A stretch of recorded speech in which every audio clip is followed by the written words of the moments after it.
fé. Então os falsos profetas estão surgindo cada dia mais.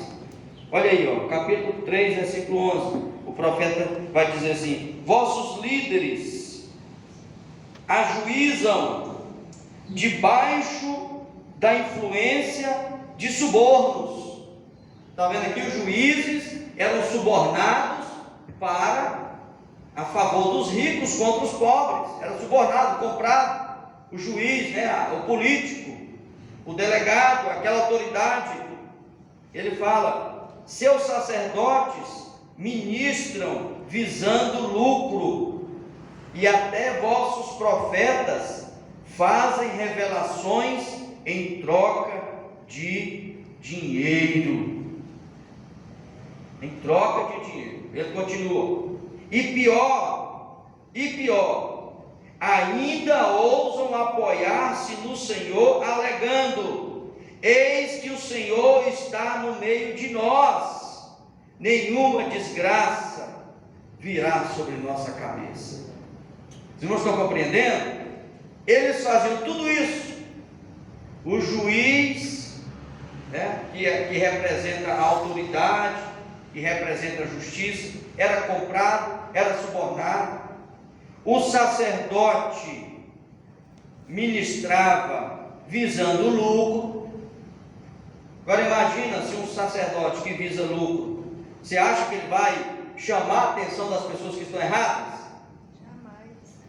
Não vai, porque ele não está interessado em que aquela pessoa realmente sirva a Deus. Ele está interessado no dinheiro que ela pode dar para ele. Aqui está dizendo também que o profeta, que ele está falando do juiz, do sacerdote e do profeta. Ele está falando que os seus profetas revelam ou trazem revelações em troca de dinheiro, de prata, de ouro. Aí, irmão, vai trazer revelação boa, não vai? Vai trazer coisa boa, não vai? Irmãos, isso não está muito diferente hoje. Infelizmente, não está diferente, irmão Celso. Isso é muito dolorido, porque a obra de Deus acaba sendo prejudicada, o reino de Deus acaba sendo prejudicado por causa dessas pessoas, por causa de gente assim, que se aproveita da situação. A lição vai dizer: a liderança em geral aceitava subornos, os seus chefes dão as sentenças por presentes e seus sacerdotes ensinam por interesse. Tanto o povo quanto os seus líderes civis e religiosos caminhavam longe das leis e da justiça de Deus. Contra esse estado de coisas, o profeta, como um arauto, anunciou a salvação. Do capítulo 4 ao capítulo 5, ele falou da destruição, mas também anunciou a salvação. Então, meus queridos, essa questão de falsos profetas é muito sério, irmão, muito sério. Pastor, esse suborno pode ser comparado com um cachê, por exemplo, de um pregador que vai pregar em um culto para homossexual? Bem aplicado, irmão Antônio. Bem aplicado. Polêmica aí. Bem aplicado. Porque está acontecendo. Porque é o seguinte, eu não sou contra o pregador receber lá o que ele... Na verdade, a culpa não é do pregador, porque ele vai porque alguém convidou ele. Mas a questão, pastor, porque eles não, além deles receber assim, eles não vão para pregar a verdade, eles ficam... Exato. Agora, o grande problema é que eles não podem levar uma palavra que contradiz o seu público. Você entendeu? Vai ser uma palavra que apoia o seu público, apoia o comportamento do seu público. Mas aí é uma palavra que é conveniente. E nem sempre Deus está preocupado com aquilo que é conveniente para nós. Nem sempre. Deus não está interessado em ficar acariciando o pecado em nossas vidas. Porque Deus sabe que o pecado vai trazer destruição para nós. E aí muitas vezes a palavra que Deus manda é totalmente na contramão daquilo que a gente está esperando. E é isso que faz com que a palavra de Deus seja uma palavra espiritual e uma palavra de Deus.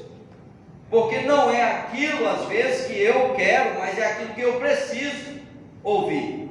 E quando a gente vai num caminho errado, alguém precisa dizer que está errado. Porque às vezes eu não estou percebendo que está errado. Em muitos momentos, quando alguém diz que eu estou errado, às vezes eu fico chateado. Mas fulano está dizendo que eu estou errado. Ninguém gosta de ouvir que você está errado, porque a gente pressupõe que a gente está fazendo certo. E alguém chega, não, Celso, você está errado. Aí você fala, mas como assim, ué? Como é que eu estou errado? A gente fica mesmo chateado, incomodado, né, quando alguém diz que a gente está errado, porque não é uma palavra boa. A gente quer ouvir dizer, não, você está certo, vai, está certo, tal. É como os profetas diziam aqui, porque o profeta Miqueias vai dizer, e o pior de tudo, né, o pior de tudo, quer dizer, dos juízes que recebia presente para julgar, né, julgar com injustiça, dos sacerdotes que ministravam por interesse, dos profetas que revelavam por dinheiro, o pior de tudo, segundo o que o Miqueias está dizendo, que o pior é que eles ainda se encostavam em Deus e diziam que Deus é conosco, que Deus está no nosso meio e não vai acontecer nada contra nós. Ou seja, como é que eu digo que Deus é comigo se eu estou totalmente fora da vontade de Deus? Então, realmente, tem hora que se a pessoa não tiver uma palavra vinda de Deus para nós, a gente acaba fazendo o que é errado. Agora, ponto 2 aí, a ganância e a insensibilidade. A cobiça pelas propriedades alheias. Irmãos, isso aqui me fez lembrar de um movimento que a gente tem aí. Preste atenção no que a revista está dizendo.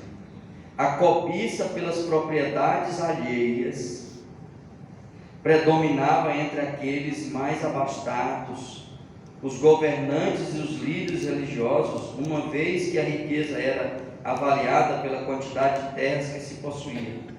Para que tal objetivo fosse alcançado, não se importavam em oprimir e defraudar seus compatriotas.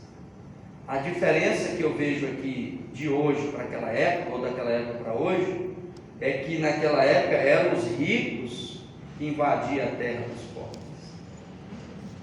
Mas quem disse que não é da mesma forma? E hoje a gente tem aquela ideia de que é os pobres que invadem a terra dos ricos, dizendo que não tem terra. Então está até tramitando aí no Congresso aí uns problemas aí, né? Umas CPIs, uns inquéritos para levantar algumas coisas. A gente percebe que tem muita corrupção pelo meio, muito engano, muita mentira, e eu acho que não vai dar em nada. Mas aqui está dizendo que a cobiça pela propriedade alheia. Olha, irmão, nós temos um pecado desse aqui na época de Acabe. Acabe queria comprar uma vinha, a vinha de Nabote. E aí Nabote disse assim, a vinha ficava do lado do palácio de Nabote. Nabote disse, eu não posso vender essa vinha é uma herança dos meus pais, da minha família. Aí Acabe ficou com raiva, fechou a cara, ficou zangado, e foi para casa chorar. Aí Jezabel falou, o que foi? Não, eu fui comprar a vinha de Nabote não quis vender e tal. Jezabel, não, eu vou dar um jeitinho. Aí ela deu um jeitinho. Ela inventou uma mentira, e era uma mentira contra Nabote, usou a própria lei, não é isso que o povo faz hoje? Usa a lei para conseguir alguma coisa ao seu favor, ao seu bel interesse, ao seu bel prazer. A Jezabel usou a lei, que era a lei do apedrejamento, né? Primeiro ela mentiu, dizendo que Nabote ela comprou na verdade umas testemunhas falsas. essas testemunhas disseram que Nabote tinha blasfemado contra Deus e blasfemado contra o rei, e a lei dizia que quem blasfemasse contra Deus e o rei teria que ser apedrejado, e mataram o pobre do Nabote. Mataram o pobre do Nabote. Você entendeu? Foi apedrejado injustamente, ele não devia nada, ele não tinha feito nada de errado, e ele foi preso, condenado e sentenciado, executado, porque não quis vender uma propriedade que era dele. Ele não era obrigado a vender, irmãos. Agora hoje o povo não quer nem comprar, o povo quer invadir, tomar. Quer tomar. Só o que Deus falou para Acabe? Deus falou para Acabe o seguinte: no mesmo lugar onde os cães lamberam o sangue de Nabote, lamberão de Jezabel. os cães vão lamber o sangue de Acabe. E Acabe foi ferido numa guerra, foi alvejado e veio sangrando em cima do seu carro, e aí morreu. E foram lavar o carro aonde? Aonde Nabote tinha derramado sangue.